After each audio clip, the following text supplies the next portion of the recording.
Testing. All right, I'm live. All right, bro. Welcome to the Jesus Show. My name is Jesus. We're right smack dab in the middle of Future Week. The date is the 27th of the 6th month of the 9th year. That's fucking Pleasure Matrix time, and here we are, bro. Here we are. All right. How's everyone doing? Now, just a reminder, I'm trying to get to 100 followers. I'd say followers, bro. Subscribers. I'm not even in the fucking YouTube culture. Trying to get to 100 subscribers so that I can change my URL. That is my one motivation for getting to 100 subscribers. I am not planning to use more subscribers to ever try to monetize my videos, try to put ads on my videos. That's not what I'm about. I am not interested in any sort of revenue through YouTube as a service. Not interested. Don't want Google fucking putting their fingers on washes that are coming through. Not my fucking priority, and it's just never going to happen. That said, if I can get to 100 subscribers, I can change my URL.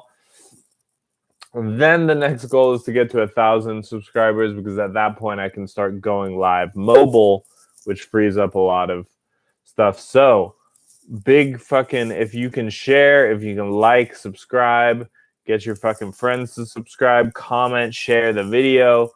Just fucking, bro, let's blow it up. All right? Let's blow it the fuck up. And yeah, bro, I'm talking to all you fucking VCs and fucking objectivists and ex-art hoes, whoever the fuck you are, bro. I know that I have my audience is diversified amongst a bunch of fucking categories, but so bro, it's interesting. I'm going to talk about the future today, and before we get into that, I did say that there is no super chat. There is no, I do not have any payment shit set up through YouTube. I likely never will. But if you would like to wash, we make it real fucking easy to do so. If you'd like to wash through Cash App or PayPal, the links are cash.me/$washitall or paypal.me/washitall. Those are just the simple payment apps. Otherwise, you can DM Real Cult Girl. You know what? I changed my mind. Do not DM Real Cult Girl. Just send an email to 100f@automat.me if you'd like to get any of the crypto links. Well, we don't really use the word crypto because it's fucking sus. We'll call it what it is. Your secret coins, if you'd like to use secret coins, you know, or if you'd like to wash any durable goods, if you like to wire transfer info, if you like to do anything like that, you can send an email to 100f@automat.me. That includes washing vehicles, washing land, washing property, washing trading cards, washing gold, washing silver, anything like that. Anything that is a durable asset. Let's get it, bro. And that, you know, it can also include your skills and your time and your service. What is joining any part of the day life military but just washing your fucking life, bro? Washing what you're here on this planet to do. Couple interesting fucking past stories before we get into the future. One, when I was 16 years old, I smoked salvia with my brother. And if those of you who don't know, salvia is like a plant. It's a dried plant. And it's legal. It was legal at the time in California to smoke. And it's extremely potent psychedelic that does not last very long, but it's extremely potent. And on that fucking journey, or whatever, in those 5 minutes, I was blasted. I ended up leaving my body completely and going and speaking to an alien council that I later figured out was the G-Fed. This was, 12 years ago? And so I blasted off, and I was seated or standing before an alien council in the middle of fucking space, or whatever space is. And black void. And the council told me, bro, that the world was going to end. All right. And then they were like, oh, it's, well, we said it's going to end, but it's ending fucking now, bro. It's ending now. And basically it was like this feeling like, oh, okay, it's actually ending. And then the whole universe around me started to just unravel and fall apart like puzzle pieces, just being fucking reality coming to an end. And I felt it. I felt it was really happening. I was not thinking, oh, I did salvia. I completely had a out of body. I thought everything that was happening to me was real. And then I woke up from it being like, oh, I'm actually in a body. I actually have real fucking shit. But that fucking trip was like, Anyway, I think that's interesting that it turned out to be an alien council, and then later I ended up getting a job fucking working for that same alien council, but it took 9 years later. I started I met General Koa. I was introduced to the Day Life Army, and I joined. And I didn't put a ton of thought into it. I just did it. I was like, all right, this is what I'm going to do, so let's fucking do it. And I did it. And that was that.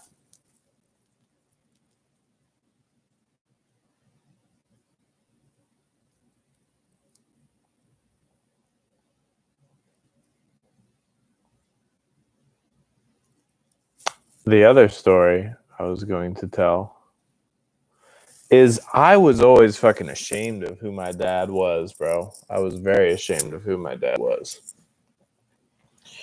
Whenever I was trying to be an artist, whenever I was trying to do music business stuff, I was like less ashamed on the music business side because it was a great icebreaker to be like, yeah, you know who my dad is? He's a fucking someone that you probably think is a total fucking fascist. To liberal cucks in the music industry. I was like, yeah, bro, that's what my dad does, blah, blah, blah. But as an artist, as someone who's trying to make art, trying to do a fucking thing, oh, it's humiliating. I was like, damn, this will never fly. I will never get cred for this. I will always like live in that fucking shadow of my dad's like this fucking dude. I never owned it. And I remember one time in fucking Temple that I think it was fucking Tom Cohen posted and I Hate Temple like tagged me like, how many of your friends fucking know? How many of your artist buddies know who your dad is? And I was like, facts. No one does. I was hiding that fucking thing so fucking hard. I was hiding who my dad was. Because I was ashamed. I was like, bro, I can't be an artist. I can't be an artist that was fucking raised by a guy who made a decent amount of money and was like fucking. The thing is, I didn't understand that the best artists in the Pain Matrix's fucking artists, the ones that were chosen to bring on all the new shit, were all sons of military intelligence officers. They were all the sons of the military. Specifically naval intelligence. That seems to be the big one. Naval intelligence officers, kids, ended up being the fucking MI fucking rock stars. All of Laurel Canyon. And bro, you can look up Laurel Canyon and its significance. What is that book on Laurel Canyon, Emily? Inside Laurel Canyon by David McGowan. Inside Laurel Canyon by David McGowan is a great resource to Dave McGowan. You can just go to centerforaninformedamerica.com. Here, come tell them what's going on. All right. Dave McGowan is a journalist who was killed by the government by... Wait, he's dead? Yes. He's dead? Yes, the government killed him a long time ago. When? After the Laurel Canyon book came out. After the Laurel Canyon book came out. But he did multiple in-depth investigations. I mean, that makes so much sense that happened. Yeah, he got killed by like a heart attack gun. His daughter carries on his legacy through centerforaninformedamerica.com, where the Laurel Canyon piece is posted in parts, like 1 through 10 or something. And there's also lots of other pieces on that website that are great reads, stuff, a lot of other stuff. But yeah, that's where it's posted. Yeah, there's some good shit on there, bro. Whatever. But that's insane that he's dead. I didn't even know that. No one said that. Like in the fucking 3 years we've been talking about this shit, no one's like, by the way, that guy got fucking heart attack gun. He was killed back in Phoenix when we were all first together. Whatever. I guess I was not privy to that conversation. Anyway, getting caught off guard, bro. I didn't even have the fucking info. If you read into that, you will see how prevalent military intelligence has been in the development of culture. Because culture is the ultimate weapon, bro. There's no fucking weapon. There's no fake nuclear weapon. There's no military force that is as strong as culture. And culture informs everything that happens in the military, in the financial sphere. It all comes from what the operations they are able to do through music, through film, through fucking television, all of that shit. But my dad, I was ashamed to be an artist that came from that fucking lineage, and my dad being an Israeli fucking IDF dude, I was ashamed, bro. My dad used to do fucking speeches about the morality of war and, you know, fucking rallying for the destruction of Arab countries in the Middle East and saying that fucking children should be fucking bombed, or that if they did get bombed, that was that was just collateral damage and it was worth it in winning a war, and that any citizen of any country is responsible for that country's actions and all this shit that was like gnarly. And I was like, bro, how do I make fucking beats and also carry this legacy? So it's so insane that back then me and my dad had a fairly he was fine with me, bro, but I was ashamed of him. It's so crazy. Now I'm not ashamed of my dad, bro. I'm not ashamed that Euron Brook is what, even if he's my real dad, biological or whatnot. I mean, it's pretty clear that, you know, it may not be his DNA at all, but I own it. I fucking talk about it in public. I post about it on my Twitter. And as soon as I brought that relationship public, everything fucking, it was like, no, now there's no fucking private relationship to be had because you're taking our fucking business in the streets. And I was like, it's business that you won't work out in person, and it's larger business, and you can't afford to fucking eat off me anymore. So I fucking Atlas shrugged it, bro. I shrugged it off, and I went and fucking did what I'm doing right now.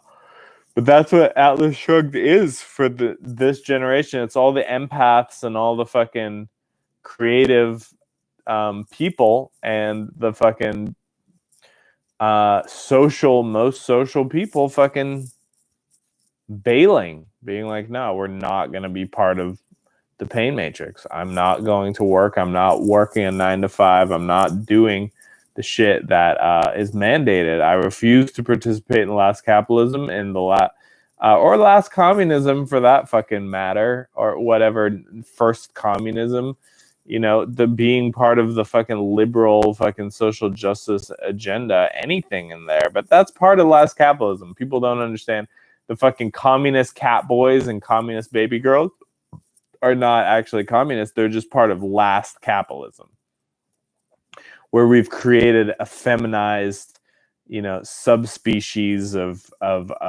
mostly demon inflicted fucking youths and young adults who are spewing fucking North Korean propaganda because they're so fucking hurt. And I get it. They're fucking hurt because they don't have anything.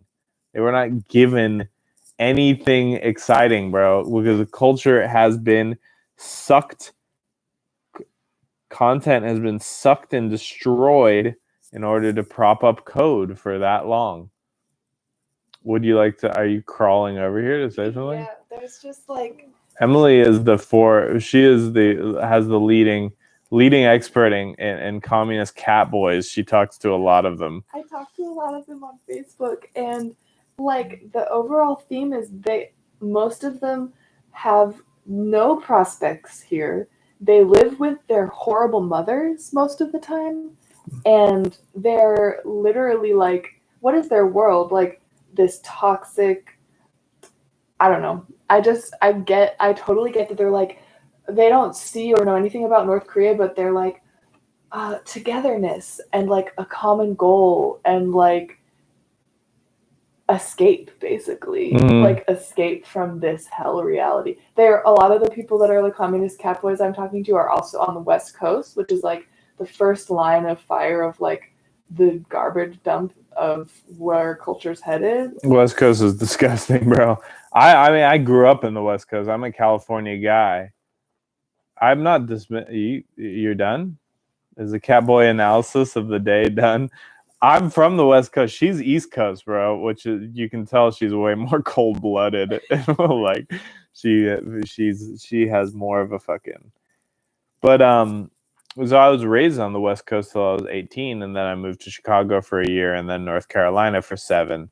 But bro, if I hadn't fucking come east, if I hadn't made it and spent a good amount of time in the Southeast, oh, I would be so bitch made, bro. The fucking West Coast creates like simps who have no fucking backbone, bro. And sure, I managed to bring the chill vibes into the future, bro. She's freaked out about how chill my vibes are usually. She's like, no, this is Maine. We must do things. I don't even know how Maine. And you have to have your mind sharpened to a point. Bro, yeah, that's not a requisite in California. It's not a requisite in Orange County. But you have to have a sharp. We have the ghosts of Ben Franklin and Paul Revere to fend off. Jesus, imagine being from where Paul Revere is from. Literally, like, I would go visit my friend and we'd be like, oh, that's where Paul Revere rode his horse, and that's where Ralph Waldo Emerson made his transcendental manifesto. Yeah, and we'd be like, yo, that's like the first Denny's in America, bro. Oh, is that like where the first In-N-Out was? Yeah, nice. Sweet, bro. California, man. No, it did not. I'm sure there's fucking. San Francisco almost has a little bit more of that East Coast shit because it's like there's like the gold rush and all of this shit. It's mud flood center, so it's got old fucking shit. But this fucking future broadcast, I just had a couple stories, bro. But what if, bro? What if there's a home for all the cat boys? Okay, what if there is a fucking future for all of those fuckers? All right, what if there's a future for objectivists? Right now, do you feel like Yaron Brook is leading you to the fucking promised land? Do you think that 60-year-old fucking guy is your fucking leader? That he gives a fuck about you? Okay, imagine. Okay, so Ayn Rand basically figured out everything she needed to figure out, what, by 1957? That's when Atlas Shrugged came out. 1957 is when she basically locked in the fucking her philosophy. And before that, what, Fountainhead came out in 1939? Am I right about that? 44? Something like that. And she pretty much, that was like she had figured out her philosophy and was pretty resolute on it. There wasn't that much that got figured out after Atlas Shrugged. Most of it was fucking locked in. So my dad is basically saying he has all of the answers for you based on a manuscript from 1957, with no new additions. I'm sorry, no one has added anything to objectivism in the last 60 years. No one. Yeah, with Leonard Peikoff being like, oh, the burqa bans, like we're pro burqa ban. Leonard Peikoff is fucking stupid. I literally, at least my dad is somehow, Leonard Peikoff probably has a higher fucking IQ or whatever, but he's an idiot, bro. I always thought he was from Star Trek. Leonard Peikoff? He kind of looks like fucking, what's his name? Spock. Yeah, Leonard Nimoy. Leonard Nimoy. No, Leonard Peikoff. Bro, he has so many, it's fucking, his fucking opinions on for, I don't know. There's like a level of like, all right, so eventually Leonard Peikoff's gonna die, and then it will literally be my father, who is the fucking guy who's holding up objectivism. You think maybe Jag will fucking do it, maybe Stephen Hicks, blah, blah, blah. No one has the fucking balls. No one's gonna do it. My dad barely has the balls to do it. Tal Stvani or whatever. But don't you feel like it's kind of old, bro? Don't you need someone who's constantly, bro, at this fucking organization, bro, I'm letting you fucking know, bro. I'm starting a thunk tank, bro. A thunk tank. I'm going to be starting a rival fucking thunk tank to the Ayn Rand Institute called fucking Delusional Self-Interest. All right? Because right now, is rational self-interest really going to fucking get you anywhere? Bro, basically it's saying like, okay, here are some tools to like live your best life with the fucking resources that you have and never grow out of it, and you're still in a fucking pain society. None of y'all are broken out. None of you have formed cults. Ayn Rand Institute, objectivism is a cult, but are y'all really doing anything together, bro? I've been to fucking more objectivist conferences than anyone, bro. Is anyone actually doing anything? Because it kind of feels like everyone's just coding or fucking working at a business or running a school or doing all of these things that are like, you know, at least fucking the school teachers are like, I'm going to start a cult school and run an academy that teaches these thoughts. That's at least a little culty, but most of you motherfuckers are just working fucking day jobs, tech jobs, and then going home and jerking off to Ayn Rand and fucking reading, becoming obsessed in a fucking ideology that is far past its prime, bro. If Yaron Brook is still selling the ideas that were developed in 1957, that's like me selling content that was made in 1957. It's like me going and saying fucking The Birth of Cool by Miles Davis and just literally only talking about the fucking birth of cool by saying jazz, like hard bop in the 50s was the peak of culture. Like there's nothing that's fucking happened since then. That would be me, bro. If I was just wearing a Miles Davis shirt and all I did was talk about, I went live about fucking Miles Davis every day. I went live about fucking content like that every fucking day. That's what the equivalent of that shit is happening. But bro, what if there was a home for you? What if there was actually a fucking way forward? In this organization, we have breakthroughs every fucking day. And sometimes we have to rewrite fucking all the shit that we already figured out, or it's not even we're rewriting it. We're just like, oh, this new fucking breakthrough changes everything, and it goes into the fucking structure of the thing, and then it's like, bro, there's so much more. There's so much fucking opportunity in that, bro.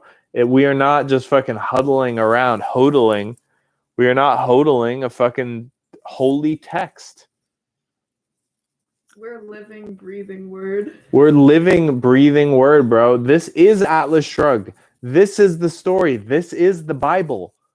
It is not a fucking just us. It's not Bible study. We even like the Bible. Everyone here has read Atlas Shrugged besides her. She's read the Wikipedia. Did you actually read the Wikipedia? Yeah, so everyone here has read Atlas Shrugged. No one here doesn't like Ayn Rand. Sure, I'm a little bit fucking triggered by Ayn Rand because it's the cult I grew up in. doesn't mean that there wasn't plenty of good shit in there. There's nothing good. There's plenty of good shit in fucking, her shit. My cult leaders have read Ayn Rand. They are not anti fucking Rand. I once fucking fucked a girl, and so, bro, she is Ayn Rand. No, leave it up there. They can't see. They probably just think that's Rand. That's me. Bro, I fucked a girl once who told me that she had been to an Atlas Shrugged book burning. She literally went to like a book burning where they were burning Ayn Rand novels, and I was like, bro, we have to fuck. Like, that was such a turn on to me. I was like, you stand for everything that goes against my fucking upbringing. And bro, and I resisted it for a long time. I used to say Ayn Rand was evil, blah, blah, blah. I don't give a shit. I'm not going to give her that attention. I already give her enough attention through my fucking dad. By the way, buy your soul back. Cash.me/$washitall. PayPal.me/washitall. Send an email to 100f@automat.me for everything else. Bro, what if there's a home for all the cat boys and all the objectivists, bro? What if the prison island of Australia was used again? What if Australia just was boot camp for the fucking 8th continent, bro? What if all of Australia was just a fucking boot camp?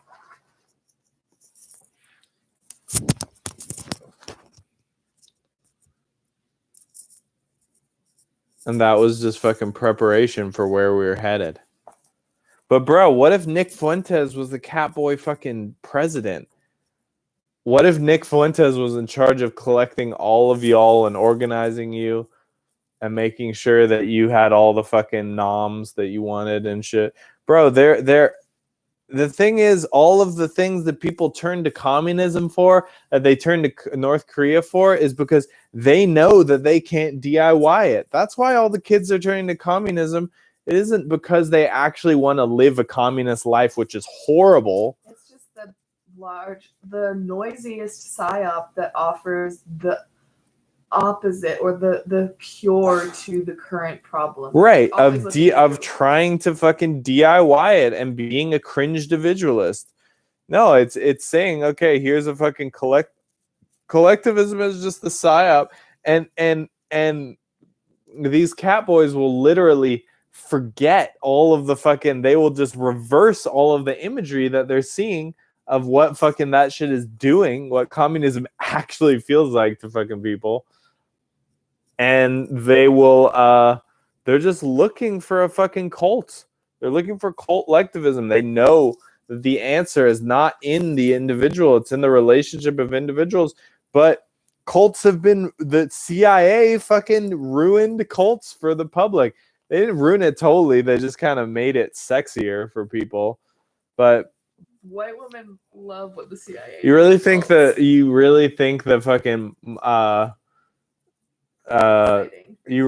that the Jonestown massacre, that was all civilian run? Everything was like that fucking Charlie Manson. No MI involvement. That was all done. Same reason why they created the fucking phrase conspiracy theorists after JFK was shot. They wanted people to shut up and to be in certain categories. So they used fucking cults like the Jonestown cult and like Charlie Manson and to basically make people scared of cults. And it worked. And it worked. And that's why people went, bro, when my parents found out I was joining a cult, when anyone's parents find out they're joining a cult, when fucking white journalists find out that there's cults out there that are still doing a fucking thing, they're immediately stigmatized. But what, bro, I'm telling you that they are they're becoming normie, and they're going to be about to be so fucking normie that you're going to feel like an idiot that you did not get into this first. Bro, imagine waiting until a fucking apocalypse is over to joining a cult, bro. You missed all of the fucking cheap real estate. That's all me and Emily are doing, bro. That's all we are doing, is just basically we got in at the right fucking time. We recognized we identified cults and we hodled, bro.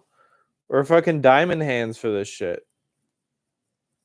So we're talking about the future, bro. What if the future is just relationships with people, bro? What if the future, and I'm not saying that is not the end all be all. That's what you need because you've been retarded by cringe individualism. You've been held back. But what if the future is fucking bonds? Is that so scary, bro? Because that means that you and your family can work all your shit out. It might save your marriage. It might save your relationship with your kids. It might reintroduce sex into your life. All things that have gone the way of the fucking dodo for you, bro. No one is having sex out there. No one's happy. No one's fucking has the right fucking relationship with their children. No one's careers are right. No one's doing anything fucking right. So, bro, if you're down, bro, let's get into fucking delusional self-interest. Let's get into it. Let's talk about the impossible for a second. Half of the shit I've done I didn't think was fucking possible. Here I am fucking testifying every day. So yeah, basically that's all for today. And bro, future week will probably continue for the foreseeable fucking future. And we'll keep fucking cutting it up like we always do. But any last words, Mary? Make a fucking wash. Make a wash, bro. Cash.me/$wash it all. PayPal.me/wash it all. And send an email to 100f@automat.me. Let's fucking go. All right.